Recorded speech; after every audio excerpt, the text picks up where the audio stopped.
আসসালামু আলাইকুম। প্রকৃতির মাঝে সবাই মিলে একসাথে ইফতার করার মজাই আলাদা। হ্যালো গাইস, সবাই কেমন আছেন? আশা করি ভালো আছেন। আলহামদুলিল্লাহ আমরাও ভালো আছি। আর কেউ ভিডিওটি মিস করতে না চাইলে দেখতে থাকুন আমাদের সম্পূর্ণ ভিডিওটি। আজকের ভিডিওর মাধ্যমে দেখাবো প্রকৃতির মাঝে কিভাবে আমরা ইফতার করলাম সবাই মিলে একসাথে। পাহাড়ের মধ্যখান দিয়ে রাস্তা, আর রাস্তার পাশেই ছিল চা বাগান, যা দেখতে দেখতে আমরা খুব সুন্দরভাবে উপভোগ করতে করতে যাচ্ছিলাম গাড়ি দিয়ে, আর আশপাশ দেখাচ্ছিলাম সবাইকে। আজকে কিন্তু পাহাড়ের মধ্যখানে আমরা সবাই মিলে ইফতার করার জন্য একসাথে রওনা হয়েছি। আর কথা বলতে বলতে এখন আমরা গাড়ি থেকে নেমে যাব, নেমে হেঁটে হেঁটে যাব পাহাড়ের মধ্যখানে। আর স্থানটির নাম হলো হবিগঞ্জ জেলার বাহুবল উপজেলা কামাইছড়া নামক স্থানে। সবাই যখন নিজেদের মধ্যে কথা বলায় ব্যস্ত।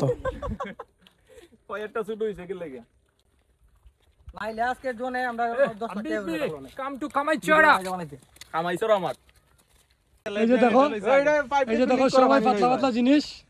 আর এই যে এদিকে মামু আর আমি এই যে পানির বোতল বইতে বইতে, এই যে মামু, এই যে আমি পানির বোতল বইতে বইতে অবস্থা খারাপ। আর এই যে আরেক বেটা মোবাইল টিপে দেয়। আসলে বুঝলাম না বিষয়টা।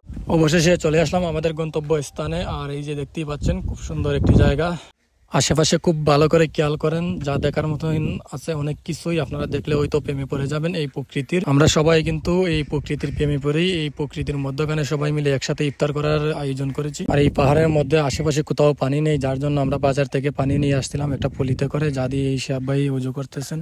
আর এইদিকে ইফতার করার জন্য সবকিছু রেডি করা হচ্ছে একটি একটি করে। প্রথম ট্যুর আছিলাম জীবনে বার করছ না সাইকেল, একদিন বার করছে, বার করে বাবার সাইকেল লিয়ে গেছিলাম বুঝছো। দুই কোন জানি গেছি গিয়া আমায় গেছি গিয়া স্ক্রু একটা লোয়া। এখন এর আব্বাই মারতাছেন ফোন, কইরে মি জানি না জলদি আয়। আর ইন্দে স্ক্রু হইয়া রইছে। বরকত দাও ওরে তানভীরের আমি আটকেছি কেন? আমি যে আছি আমারে ক্যামেরাত লাগাই লাগে না বস না। আর আমি আছি এমনি দেখাও। আই এটা লিক করাইছে। আমি আছি রিলস বানাইলে কি রন একসাথে আড্ডা দিতে দিতে সবাই ইফতার রেডি করা হচ্ছে হাতে হাতে সবাই মিলে। তো ইফতার করার জন্য আমরা প্রস্তুতি নিয়ে নিচ্ছি সবাই একসাথে মিলে। ইফতারের সময় গনিয়ে আসছে, দেখতে দেখতে ইফতারের সময় গনিয়ে আসছে। এদিকে আমরা সবাই একসাথে ইফতার নিয়ে বসে যাচ্ছি এবং সবাই যাদের প্লেট পরিষ্কার করে সবার প্লেটে ইফতার নিয়ে নেওয়া হচ্ছে সবাই মিলে একসাথে ইফতার করার জন্য। এটা হইতাছে। আর আমার তো মনে নাই যে এটা চিকেন কইতা মন করা চিকেন বো। পরে হতে ভাবলাম পয়ালা রে গ্রিল হইলা ছিল না। ওই বুচি রে পরে মামুরলি আবার গেছি দেখ ওই ভাই কত লাগে না তের হইছে না রে। তরমুজে মিঠা বানাই দিছে। হ্যাঁ হইছে মনটা ভাঙিলি রে। মোরটা ভালো লাগছে রে। দুটো দিছিল রে, সেজন্য একটা হই গেল। খেজুর তো গাবা। ওই দেখা যার ওই বড় আমার দ্বারা আছে খেজুর। তো মক্কার খেজুর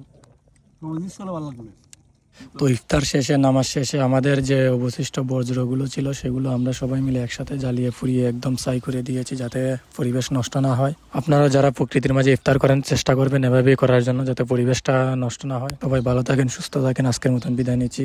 by bye, tata, good bye, আল্লাহ হাফেজ।